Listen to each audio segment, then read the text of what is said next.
Okay, I realized one thing in number 44 that we did not test. We actually hadn't even met the assumption of the equal variances really well, but we also want to be able to look at the residuals to see if they're relatively normal. So to do that, I should have just conducted the Anova, or you should go back and do this also.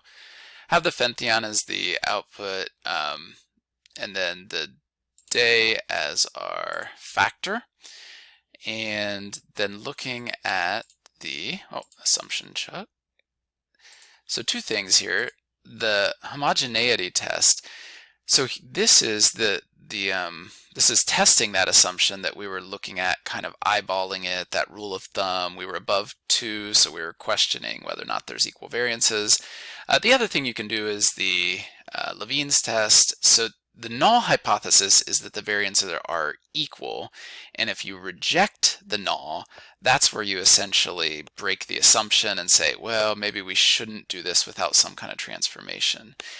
Here we did not reject the null. Our p-value was not below 0.05. So some people would say, well, since you have a non-significant result on your Levines, you go ahead and run the test even without transforming the data at all. The standard deviations are close enough. My problem with that is because we have a low sample size, it's going to be harder to reject the null anyway, and since there was a pretty big difference of the standard deviation in the smallest group and the largest group were at day 0 and day 365. I do think we should consider transformations at least. However, if we do look at the QQ plot for normality, we're roughly staying around that line. So our residuals are fairly normally distributed within the groups.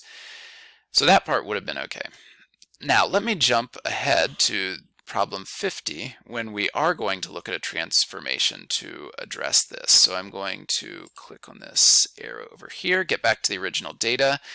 I'm going to create a new variable, Fenthion Squared. Create that column, and I'm simply going to take Fenthion times Fenthion, compute column, and bam, I have it. Now I can go take a look at my, well, it probably wouldn't hurt to look at my descriptives here. So again, I would be Fenthion Squared as my variable and splitting it by day. Let's see if I can. Okay, I'm not sure how well you can see this, but the standard deviations now are 0.26, 0.31, 0.32. Certainly the largest one is no longer more than twice the size of the smallest standard deviation. So that's a positive.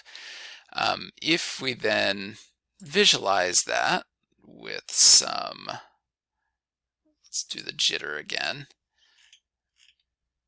we can see that the spread looks to be a bit more similar in the three groups than we saw back in 44 when we were looking at the original data.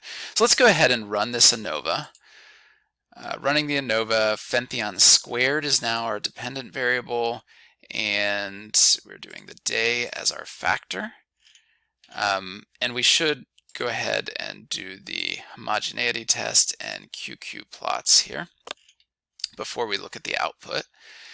So now notice that the Levines, which was I think 0.112 p-value, it was non-significant. What it was, you know, I forget what the authors say. It was starting to anger the null hypothesis. And it was getting close to rejecting the null. This one is way above, and as we saw before, the standard deviations are relatively close here. So this looks good. We still have normally distributed residuals more or less, and so and the independence assumption has not changed. That was more how the data were collected. And because of the random assignment, we met the probability model conditions. So we're doing great on the conditions here. Looking at the output, we do see that we have a significant output. In other words, we're saying there's some difference here by day. It's probably not the case that the amount of that Fenthion stays the same over time, or more specifically what we're saying now is that the square of that amount would stay the same over time. And in fact, we have a pretty strong F value. Let's just do this for fun. Let's go to Preferences, Results, and let's get our exact p-value here. Yeah, we're talking 1.5 times 10 to the negative 10th. I mean, we are almost sure that there's some kind of difference going on. We'd have to go to our post hoc tests then to see what really is going on, although the plots are pretty suggestive that that level of Fenthion, the squared of it, is decreasing over time, which means that the level itself is also decreasing over time. Let's go ahead and take a look at the post hoc tests.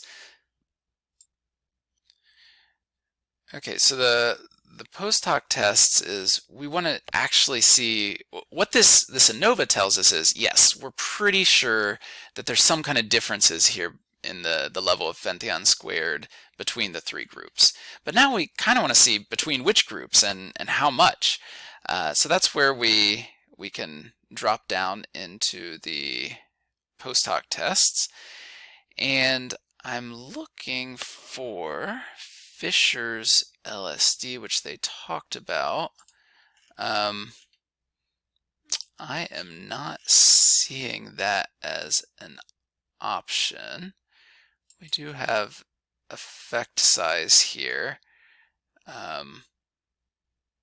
That's a pretty strong effect size. This can be, although we'd probably want the partial eta, which would be the same with one level, one factor. So we're saying 95% of the variance in this, 95% of the variance between these points is explained by which day it was measured on. In other words, and we can see that negative trend, in other words, it is dissipating. Still looking a little more for what I have options. Okay, I've tried a couple things here. The descriptives plots do allow you to put 95% confidence error bars. So this would give us a sense of we're 95% sure that the error, or confident I should say, that the average level of Fenthion squared for day 0 would be someplace between here and here, for day 281 between here and here. And so we could kind of eyeball the fact that there's some differences there. A little more specifics is in our contrasts. If we click on contrasts and we're assuming equal variances now, that's nice that we did do the transformation so we can more confidently say that. Let's get 95% confidence intervals, and if we just look at the simple difference, notice we have 2 rows of our contrast. So the first one is comparing the Fenthion squared in the original olive oil group with the Fenthion squared levels at day 281, and how much difference was there? Was there any difference at all? The p-value tells us yes, there probably was a difference. How much of a difference was there?